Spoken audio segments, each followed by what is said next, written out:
los toros. Pues este tercero colaborador le va a dar información que no tiene la autoridad y va a señalar, no bajo protesta de decir verdad, simplemente va a señalar así de filantrópico que obtuvo información legalmente.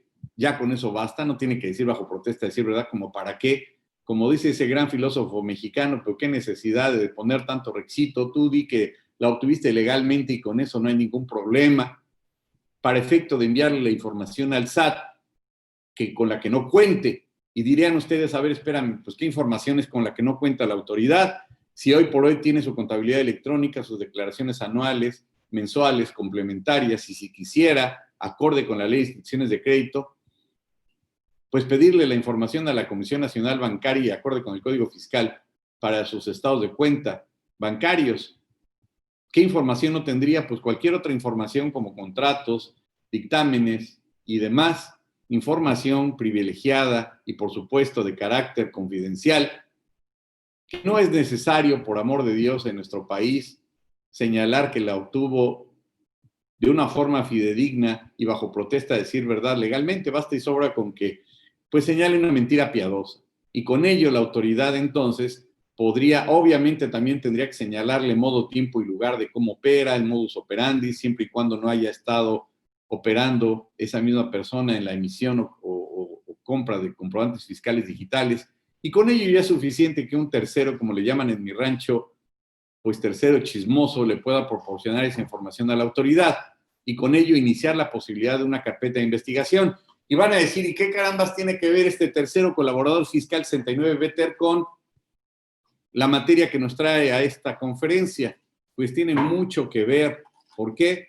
Porque la ley de extinción de dominio, señoritas y señores, abogados, abogadas, contadores y demás expertos en esta materia, ¿qué creen? Pues está el primo hermano del tercero colaborador y resulta que el legislador pues se le ocurre inventar también la figura de un tercero que también va a poder denunciar cualquiera de los delitos presuntamente contenidos en el artículo 22. Yo pasaba por esa casa, oí gritos como de secuestro y para mí que ahí están secuestrando gente. Y con ello, juntando la información pertinente, muy probablemente el Ministerio Público podría iniciar la respectiva carpeta de investigación. Pero a diferencia, y antes de contestar la pregunta del licenciado Francisco Borja, señalaríamos que la autoridad entonces diría, bueno, pues gracias por colaborar, hermano, gracias por tener este amor a la patria, por ser amante de la 4T, gracias, hermano, y bueno, pues, ¿qué te puedo decir? ¿Cómo te pago? Pues no le va a pagar nada, nada más el 5% del valor del remate de los bienes, y con ello entonces este tercero colaborador, entre comillas, de la ley de extinción de dominio, desde mi particular y humilde punto de vista, yo le llamo, pues, el cazarrecompensas mexicano. Sí, así de burdo y así de tosco y así de terrible que se oye ese concepto, porque recordarán que en el sistema jurídico norteamericano, desde 1810 ya está reconocido el famoso cazarrecompensas en Estados Unidos. Y hay una película excelsa que la refiero en el libro de su servidor que se llama El bueno, el malo y el feo, una de las primeras películas de Clint Eastwood, en donde efectivamente en esa novela se plasma cómo operaba en el viejo oeste el famoso cazarrecompensas. Lo más triste es que todavía existe esa figura norteamericana y lo más triste de lo más triste es que ahora México implementa la figura del tercero, que de mi humilde punto de vista, salvo su mejor opinión, es abrir el zaguán, no la puerta trasera, el zaguán, para que entren los hackers a robarse su información. Es abrir la puerta al chantaje. Es legalizar el chantaje, es legalizar el robo de información y, por supuesto, legalizar la extorsión. Y por si esto no es suficiente para la autoridad, cuando nos remitimos a los presuntos delitos que se cometerían por el robo de información por vía electrónica, pues resulta, no recuerdo ahorita el tipo penal en materia federal, pero resulta que para que proceda la acción penal en contra de ese presunto hacker, y ya más adelante veríamos cómo se obtiene esa información, porque dicho sea de paso, este tercero cazarrecompensas mexicano que regula la ley de extinción de dominio, para colmo de males, ¿qué creen? El legislador lo pone como información reservada, sí, como no, información reservada. Oye, dame la información, no te doy nada. Oye, dame la información, no te puedo dar nada, es información reservada. Pero en el mejor de los casos, que fuera reservada y que no fuera reservada, que obtuviera esta persona afectada esa información de ese tercero o de ese tercero chismoso, el tipo penal establece que tendría que tener un sistema de protección anti-malware, o como se llame esto, un software que protegiera la computadora. Es como si a alguien le roban su casa, presenta la denuncia y le dice al Ministerio Público, oye, ¿tenías sistema de protección en tu casa? No, qué pena, entonces no te puedo iniciar, no es procedente. Oye, es que le dieron un balazo, no, ¿le dieron 3 balazos? Sí, entonces sí vamos a iniciar el delito de homicidio. Así de burdo está nuestra ley. Y perdón, ahora sí, contestando la pregunta del licenciado Francisco Borja, para aplicar la Ley Nacional de Extinción de Dominio, tiene que haber una demanda por parte de las autoridades fiscales. ¿Y cuáles son estos procedimientos? Bueno, se nos adelantó al punto y con todo gusto le contestamos. Déjenles comento que, como habíamos vinculado desde un principio la Ley de Extinción de Dominio a la materia fiscal, a partir de estas reformas, entonces, se prevé que el delito de contrabando, el delito de defraudación fiscal y el delito de simulación de operaciones inexistentes, cuando rebasen los 7.804.000, se van a equiparar a delincuencia organizada. En ese supuesto, recordaríamos también que de pilón, valga la expresión coloquial, pues el lavado de dinero o el delito de recursos de procedencia ilícita se equipara a defraudación fiscal y también se va a equiparar a delincuencia organizada cuando se eleve esa cantidad, cuando sea arriba de 7.804.000 pesos. ¿Cómo se lleva a cabo el procedimiento? Pues entendemos que evidentemente, fíjense, cada punto va a tener, como dicen en mi rancho, sus asegúnes. En el caso de la defraudación fiscal, la autoridad tendría que iniciar las facultades de comprobación para poder tener los elementos suficientes sobre los cuales pueda comprobar la existencia de la comisión de ese delito de defraudación fiscal. Recordaríamos que la Suprema Corte de Justicia ha establecido que no necesariamente se tiene que agotar toda la visita domiciliaria o todas las facultades de comprobación para tener los elementos e iniciar la carpeta de investigación. Entonces, paso 1 en materia de defraudación fiscal, evidentemente, agotar el primer paso, que es ejercitar las facultades de comprobación. Yo diría que en visita domiciliaria o revisión de gabinete, la autoridad podría llevar a cabo eso. ¿Por qué no en revisión electrónica? Porque realmente en el caso de revisión electrónica, la autoridad establece una predeterminación de un crédito fiscal, le da un plazo al contribuyente para que lo aclare, y si no lo aclara, la predeterminación se convierte en resolución definitiva y la va a impugnar. Realmente donde se mete más a fondo la autoridad en la contabilidad y lleva a cabo realmente una revisión es en visita domiciliaria, revisión de gabinetes, a su mejor opinión. Y una vez integrada, que insisto, no necesita haber agotado la visita domiciliaria, una vez que tenga todos sus elementos, iniciaría la carpeta de investigación. Establece la Ley Nacional de Extinción de Dominio, quizá de una forma muy ingenua o eufemística, pues que es independiente, fíjense, la extinción de dominio del procedimiento que regula la Ley de Extinción de la carpeta de investigación del procedimiento penal. Pero también hay una tesis de la Suprema Corte de Justicia que establece que esa independencia de la materia penal es muy independiente. Y así lo es.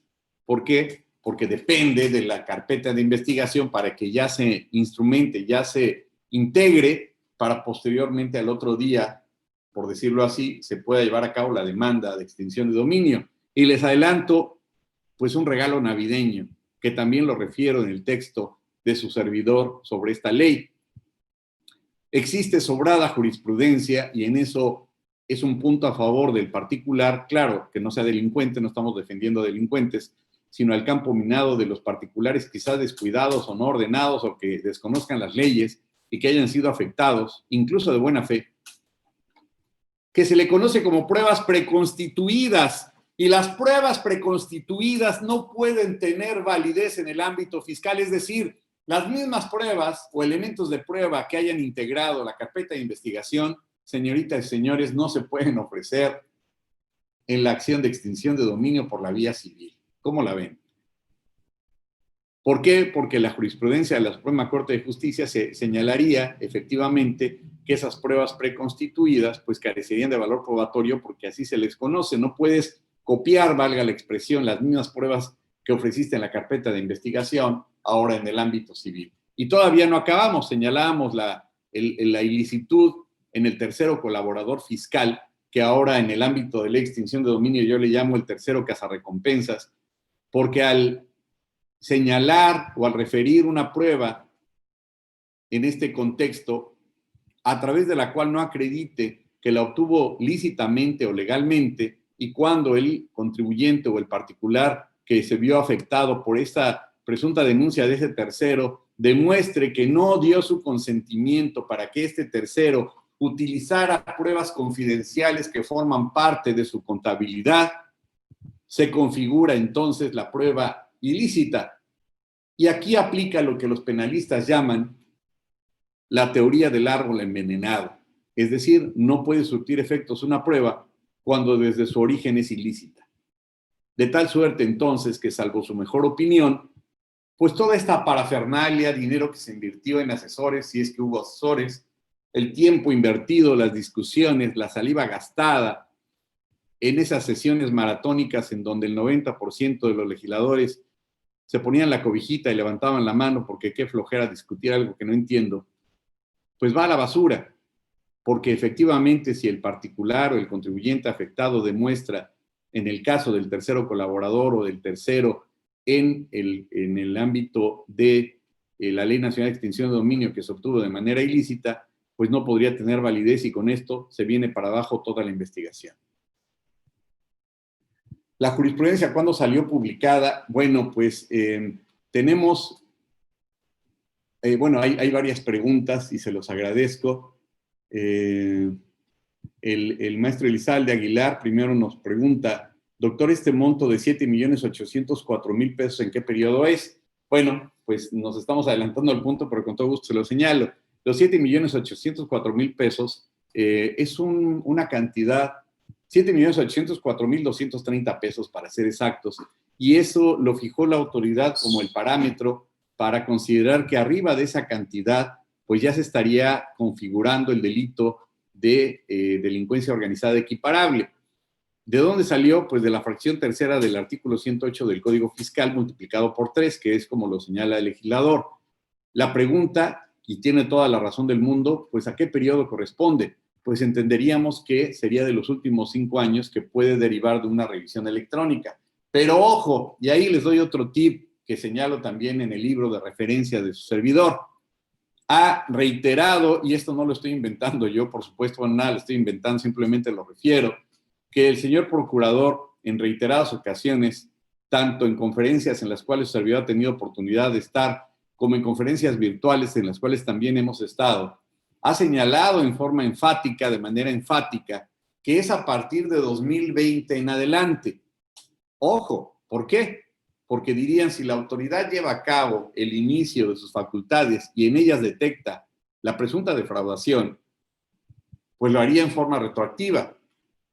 Ah, caray, pues no que era de 2020 en adelante, pues entonces estaría violentando lo dispuesto por el artículo 14 constitucional de que a nadie se le pueda aplicar una ley en su perjuicio en forma retroactiva. Y ahí sí, precisamente, contestando a la pregunta del licenciado Elizalde Aguilar, pues diríamos que la autoridad entonces no podría aplicar esto en forma retroactiva, ya que efectivamente sería a partir de 2020 en adelante, y no a través del ejercicio de las facultades de comprobación de 5 ejercicios para atrás, lo cual implica que si el contribuyente no tiene una exacta y oportuna y excelsa defensa, pues van a acabar entonces en el reclusorio aquellos que desconozcan este punto. Y perdón que lo refiera y reitere en este punto. Ha habido demasiadas, y lo digo con mucho respeto, demasiadas conferencias en varias partes. Afortunadamente esta cuestión electrónica pues no nos limita en la capacitación, pero algunos colegas han tenido a bien pues tener la virtud de ser un tanto cuanto legisladores e inventar jurisprudencia en el sentido, lo digo sarcásticamente, en el sentido de que refieren o han señalado reiteradamente que el tercero colaborador fiscal o que incluso el tercero colaborador fiscal prácticamente del Código Fiscal es un testigo protegido. Por amor de Dios, el Código Fiscal no habla de ningún testigo protegido. No caigamos en la sublime tentación de comparar figuras que no existen en nuestro país. Es muy fácil y pues a veces se nos ocurre estar casi legislando, pero insisto, y perdón que lo refiera de esa manera, el tercero colaborador, señoritas y señores, no es ningún testigo protegido. Sí existe en Estados Unidos, sí existe esa figura, pero en nuestro país, y menos en el Código Fiscal, no hay una sola parte que literalmente, acorde con lo que establece el artículo 5 del Código Fiscal en la interpretación estricta de la ley, hable o refiera sobre el testigo protegido. No existe, no existe simplemente. Es muy fácil hacer la comparación, pero también es muy fácil confundir a la gente y es muy fácil decir incongruencias atrás de un micrófono sin estar preparado. Entonces yo les reitero, les suplico, les planteo que no caigamos en esa sublime tentación de comparar al testigo protegido con el tercero colaborador. ¿Qué beneficios tendrá? Bueno, pues el Código Fiscal habla de que tendrá derecho a la famosa lotería fiscal, y no dudo que en corto pueda tener algún otro beneficio, pero por lo pronto no tiene nada que ver con el testigo protegido. La jurisprudencia, ¿cuándo salió publicada? Bueno, hemos señalado distintas tesis, todas estas, es muy vasta la información, está contenida en el libro de su servidor y particularmente, pues, las tesis que hemos señalado reiteradamente vienen en ese texto, y también hay que indicar que desde la vigencia de la ley de extinción de dominio anterior ya se establecían regulaciones de parte de la Suprema Corte, como por ejemplo la tesis que refiere a que el principio de presunción de inocencia, ojo, no aplica y no existe en la ley de extinción de dominio, por ejemplo, y esa tesis ya es más viejita. Sí, todas estas son de la 10ª época, licenciado Francisco Borja. Estábamos señalando que dentro de los objetos de la ley o el objeto de la ley, pues es el llevar a cabo la implementación de todos aquellos mecanismos a través de los cuales la autoridad pueda disponer de los bienes a través de los cuales se cometieron presuntamente cualquiera de los delitos que refiere el artículo 22. Y para esos efectos, la autoridad podría disponer, usar, usufructuar, enajenar o monetizar los bienes que son sujetos a extinción de dominio. Hay que referir o hay que señalar que aunque ya está superada esa teoría, pues esta ley habla de que lo que se extingue no es la propiedad, sino el dominio de los bienes, e incluso contempla o refiere, pues que van a ser aquellos frutos o productos o rendimientos o accesorios de los mismos. También los criterios para el destino de los bienes cuyo dominio se declare extinto en sentencia y en su caso la destrucción de los mismos. Si bien es cierto que la ley de extinción de dominio refiere o plantea que pues la autoridad va a poder disponer de los mismos una vez que ya exista sentencia, lo cual estaría acorde con el debido proceso, también lo es, pues que la misma ley, como ya habíamos apuntado con antelación, pues refiere de la posibilidad de que se puedan disponer con anterioridad, y esto evidentemente implicaría una violación directa al debido proceso.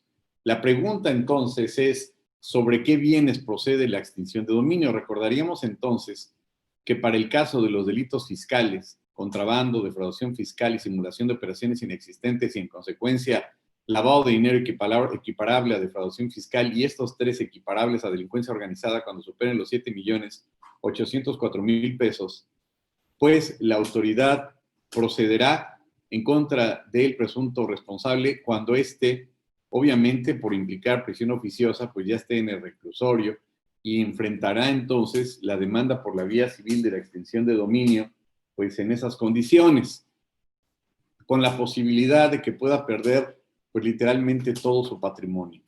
Entonces, ¿sobre qué bienes procede la acción de extinción de dominio? Pues esta acción cabe señalar que es de carácter civil, como ya hemos apuntado, y es una pretensión jurídica que procede sobre bienes de carácter patrimonial cuya legítima procedencia no pueda acreditarse y se encuentren relacionados con investigaciones relacionadas con ¿qué? Pues con los delitos del 22. ¿Y cuáles son esos delitos del 22? Hechos de corrupción, encubrimiento, delitos cometidos por servidores públicos, delincuencia organizada, robo de vehículos, recursos de procedencia ilícita o lavado de dinero, delitos contra la salud, secuestro, extorsión, trata de personas y delitos en materia de hidrocarburos.